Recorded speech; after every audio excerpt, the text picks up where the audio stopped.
Hi friends, welcome back to my channel. So today we're doing the content creator confessions tag. This is going to be a little bit of like a sneak peek behind the scenes sort of thing, kind of telling you what it's like to be a content creator. There's 17 questions here I'm going to be answering as honestly and truthfully as I can. Before we get started, don't forget I upload every Tuesday, Thursday, Saturday, and Sunday for you guys. If you like this video while you're watching it, please go ahead and give it a big thumbs up. It really does help my channel out. And other than that, if you're excited and you want to hear what it's like to be a content creator, then let's go ahead and get started. So like I said, this is a tag video, and pretty much anytime there's a tag video going around, your girl's gonna do it because I love filming tag videos and I also love watching other people's answers to tag videos as well. This one was created by Cate the Great and Better Off Red, but I saw my friend Kelly from K Bella Beauty do this confessions tag, and her video is kind of the one that made me want to do this tag as well. I'm gonna have all three of those videos linked down below for you to check out in case you're curious. So I figured this would be kind of fun just to kind of give you a little bit of insight and background knowledge on what it's like to be a content creator in case you're thinking of starting an Instagram or YouTube channel yourself, or you're just nosy, because if like that's the reason, hey, I get you, I'm nosy too. The first question is, how do you feel about the term influencer, and do you feel that you are one? Honestly, I feel like the term's a little cringy. I don't really go about around telling people like, oh, I'm an influencer. I will tell them about my Instagram and YouTube channel, but I don't ever go about like, oh, you should follow me, I'm an influencer. So I feel a little cringy about the word. However, I technically am. I am probably influencing you guys to buy or not buy something with my reviews. That's why I try to be as honest and open as I can whenever I am reviewing something and telling you exactly why I do or do not like something. So while I don't go around calling myself an influencer, I think that we kind of all are one, and it should be taken seriously that you are really influencing people to buy and spend their hard-earned money. So yeah, I don't call myself one, but I take it seriously that I think I am one. Number two, how did you decide to become a content creator?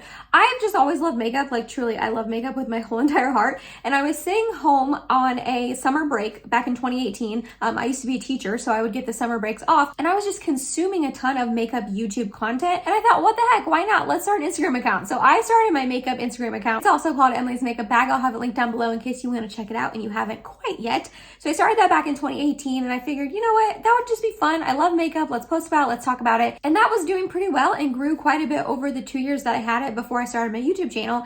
And during that time, so many, I don't want to say so many people, but quite a few people did mention like, hey, you're on your stories all the time. I like watching you. Like, would you ever do a YouTube channel? And honestly, at the time I was like, no, that was not in the cards. I had no thoughts, no want to start a YouTube channel because I was scared. I was like, why? I don't know how to edit videos.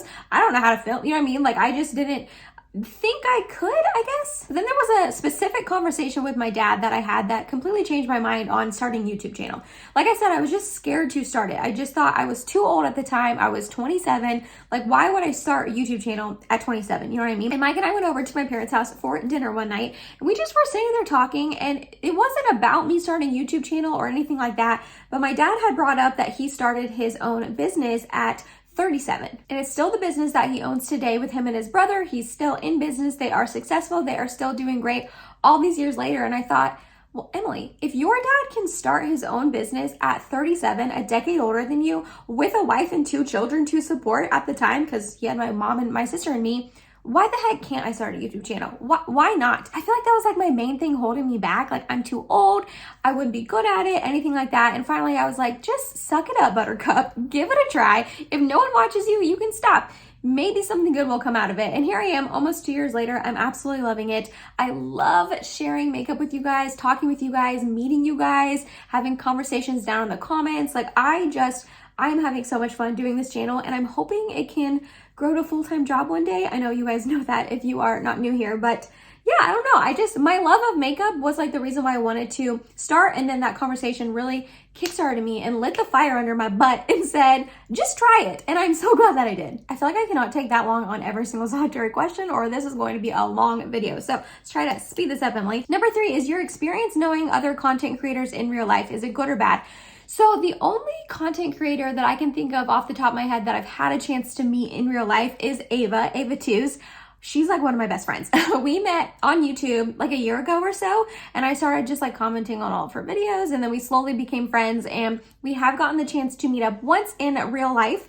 And spoiler alert, we're gonna try to meet up here very, very soon and see each other again. Well, obviously that's a really, really good situation because I love Ava. I think she's hilarious.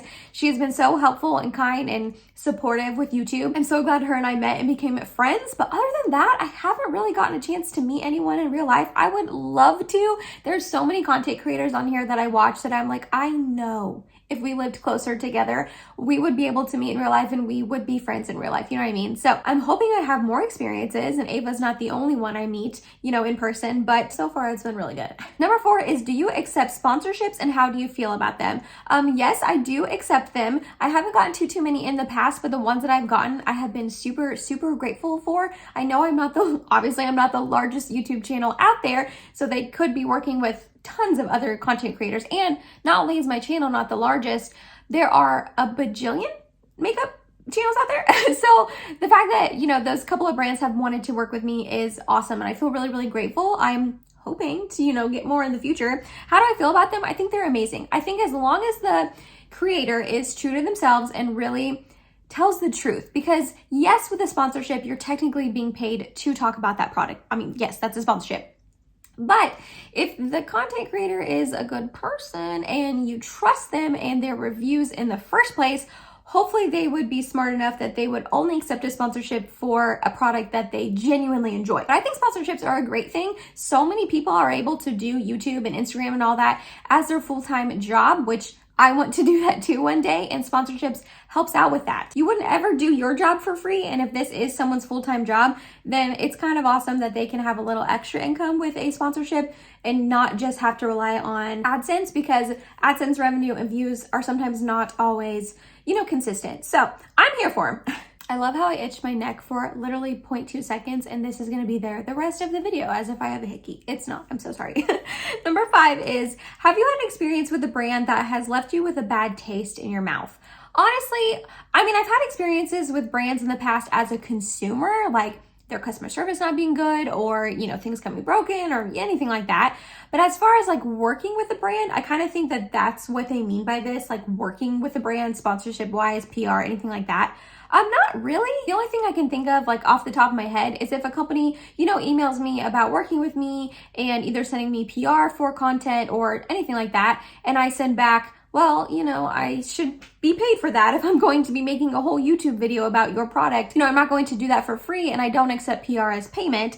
And they'll come back and be like, well, we don't really have the budget for it. And it's like, okay, you are willing to send me product and get free advertisement from me, but the second you want to pay me, you don't have the budget. But that's like not a specific brand. Unfortunately, a lot of brands do that. And then sometimes you kind of have to pester a brand to pay you. One of my sponsorships in the past, I've had to like get on them quite a few times, like, hey, it's been a couple weeks, like, what's going on? That's kind of annoying because they have deadlines that you have to create content by, but then they can take as long as they want to pay you, which is just kind of annoying. But other than that, like a specific brand or specific situation, thankfully, no. Number 6, how do you deal with negative comments? I feel like for the most part, I am really lucky that I don't get too many negative comments. Every once in a while I have in the past, and how I've dealt with them. Most of the time I screenshot them and send them to Ava and be like, look what this person said. And she'll either be like, what the heck, that's stupid. Or she'll be like, Emily, like, don't worry about what they say. You know what I mean? Like she'll kind of like pump me up and make me feel better about it. I feel like we do that for each other, which is nice. I feel like in the moment when I first get a negative comment about anything, I'll read it, and then, of course your first reaction is to be annoyed or upset or mad or sad or anything like that. So I'll talk to Ava or I'll tell Mike about it. He's really good about being like, Emily, that's a stranger on the internet. They don't matter. So I feel like in the first like minute or two I read a comment, I'm like, flustered, upset, mad, whatever it is. And then after a while I'm like, okay, it's not the end of the world. Like I try really hard to not let comments get to me. Again, I'm really lucky that I feel like I don't get too many. But when I do, I try to laugh it off and be like, that is a person behind a screen. They would probably never say that thing to my face. They just feel emboldened because they're behind a screen. It's crappy, and I hate that people are like that, but it's the world we live in, unfortunately. So I really do try to just laugh it off, brush it off, and not let it get to me. Number 7, biggest pet peeve when it comes to comments. I hate getting the comment that I speak quickly. I know I speak quickly, you guys. That is just a part of me. And it's so funny because I got that comment so many times, like honestly, so many times. And each time I would tell them like, I understand, I do speak quickly. I speak quickly in my real life. Like, I don't just speak fast here on YouTube. I speak fast all of the time. And I've noticed that since getting those comments that in my real life, I also speak quickly. But I always try to point out that there is a setting that you can slow me down if you want to. And then the one video, like a couple months ago, I made a point to speak slowly and enunciate and not speak too fast. And I said that in the video, like, I'm trying really hard to slow down my speech. And so many people on that video commented like, no girl, I love that you speak quickly. I think it's awesome. I think it's like part of your personality. Most of the time I speed up videos when I watch them anyways, which I do that too. And so many people were like, oh, thank goodness you said that. I thought you were sad or upset in the video. Like, so it's like, you can't win. You can't win. So yes, I speak quickly. I do. That's a fact of me and my personality, and it's something that I cannot change. I'm so sorry. And when I do try to change it, you guys call me out and say like, are you okay? Are you upset?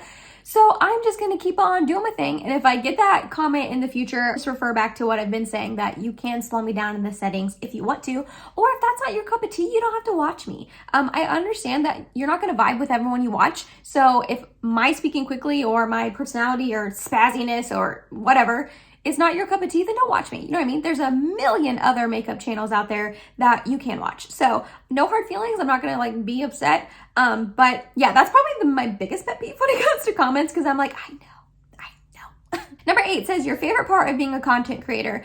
This is gonna sound real corny and cheesy, but connecting with you guys. I love making friends on here in my Instagram account. Like, there are some girls on my Instagram account that we started following each other around the same time, like 4 years ago when we all made this account. And I really consider those girls some of my closest friends. Like, some of them I talk to almost every single day. Yes, it's over like Instagram DM or a comment in a video or a picture, but still, like, we're conversing every day. And then just like here on my videos, having like the same people comment and recognizing your guys' screen names, and most of you are so lovely and kind and sweet and supportive. And yeah, that's my favorite part, is connecting with you guys. Number 9 is my least favorite part of being a content creator.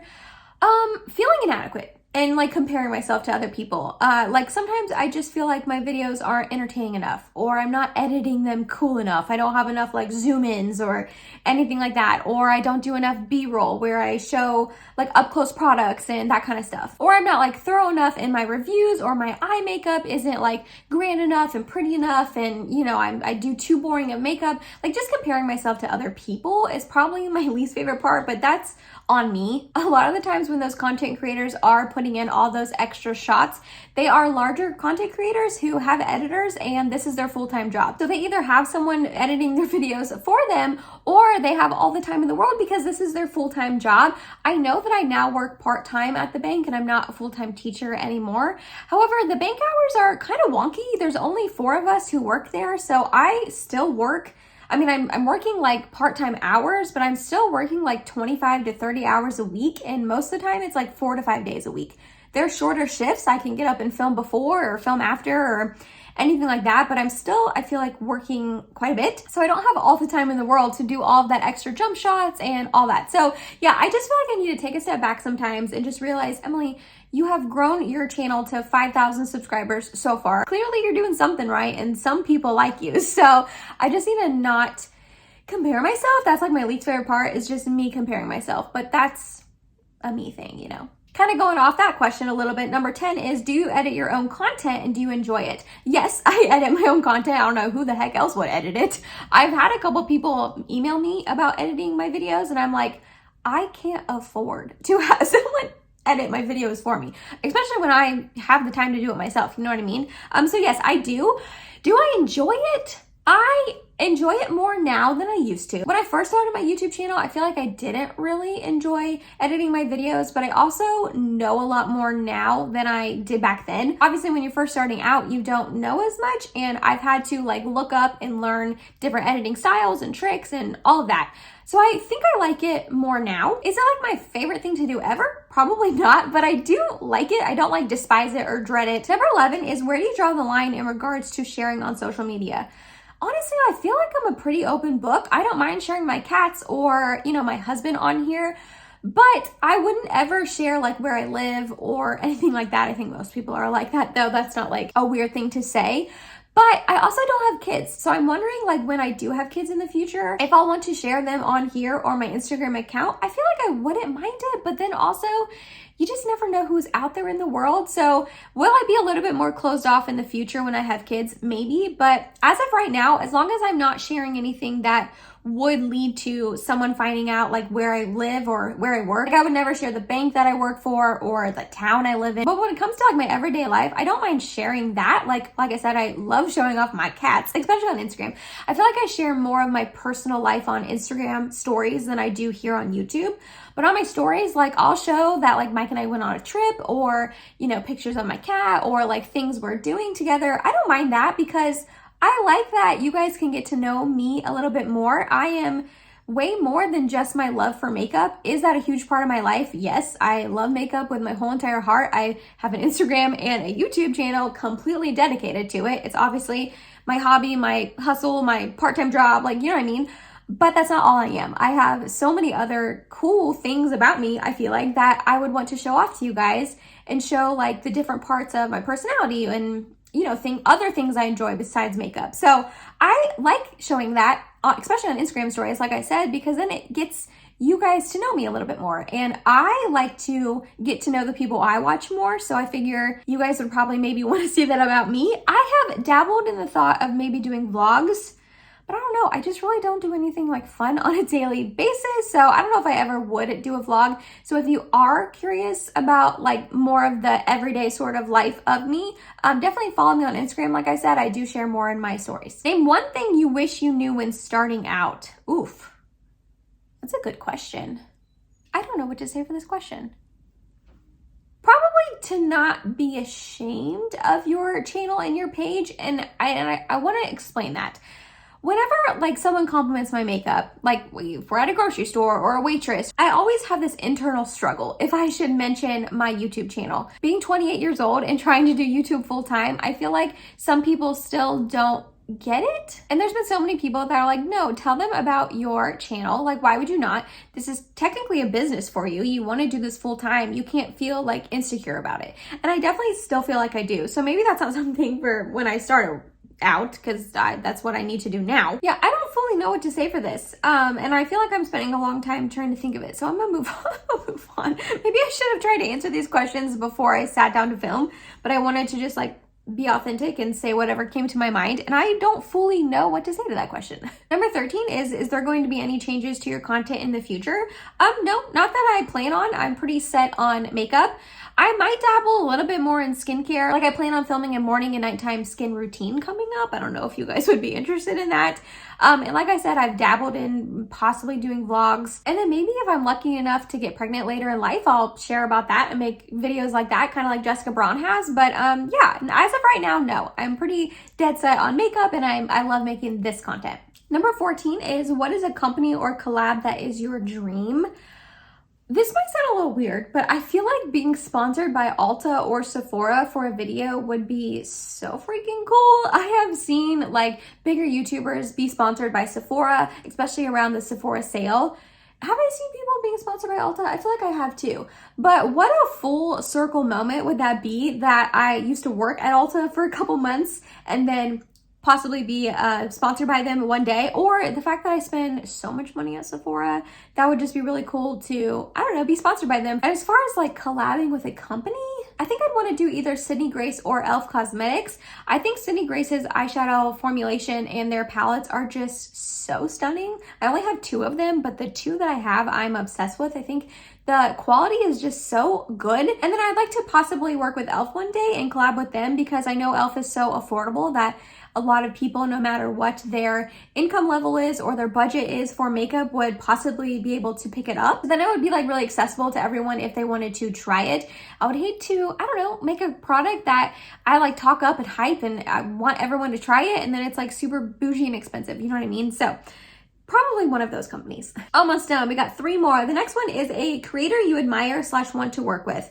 So many. Well, first, I really admire Jessica Braun and Taylor Wynn. I just think they're both really hardworking, and they have done an amazing job to build up such a supportive fan base on their channel over the last like 8-something years that they've both been doing YouTube.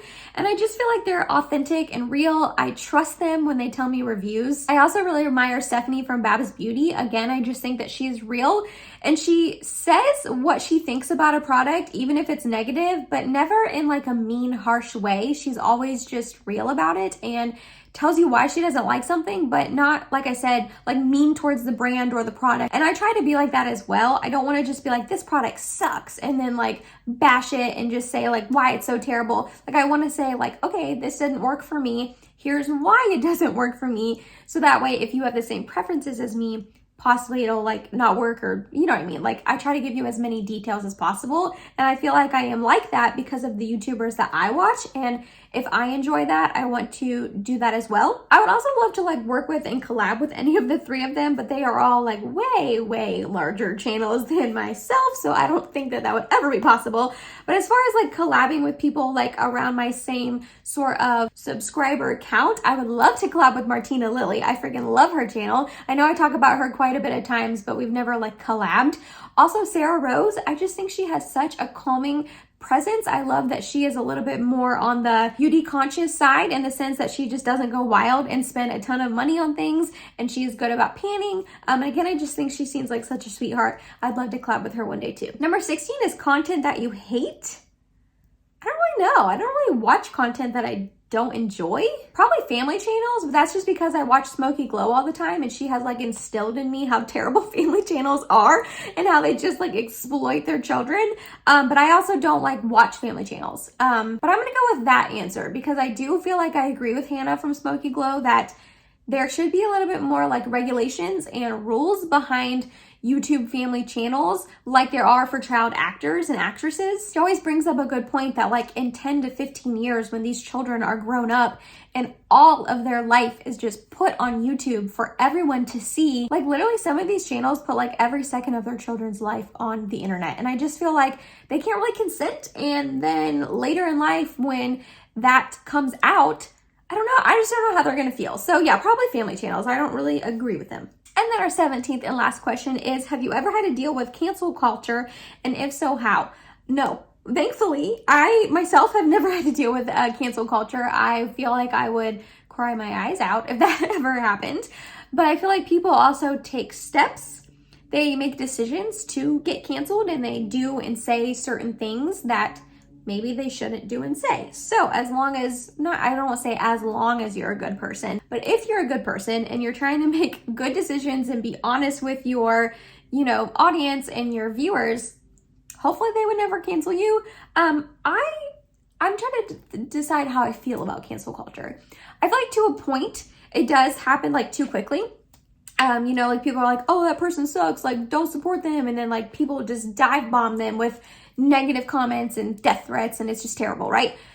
But also after a certain point in time, someone has done so many things so many times that you're like, you should probably be canceled. So I'm not like a huge proponent of it, but at a certain point, I feel like it's necessary, And that was it, you guys. That was the Content Creators Confessions tag. This was fun. This was just fun for me to sit down and talk to you guys. I didn't really think about the answers to my questions before I sat down. I just kind of sat down and rambled. Is this going to be a really long video? Probably. So if you made it to the end of this, thank you so much. You're awesome and I love you. Please subscribe if you have not yet, and I hope to see you in my next video. Bye, guys.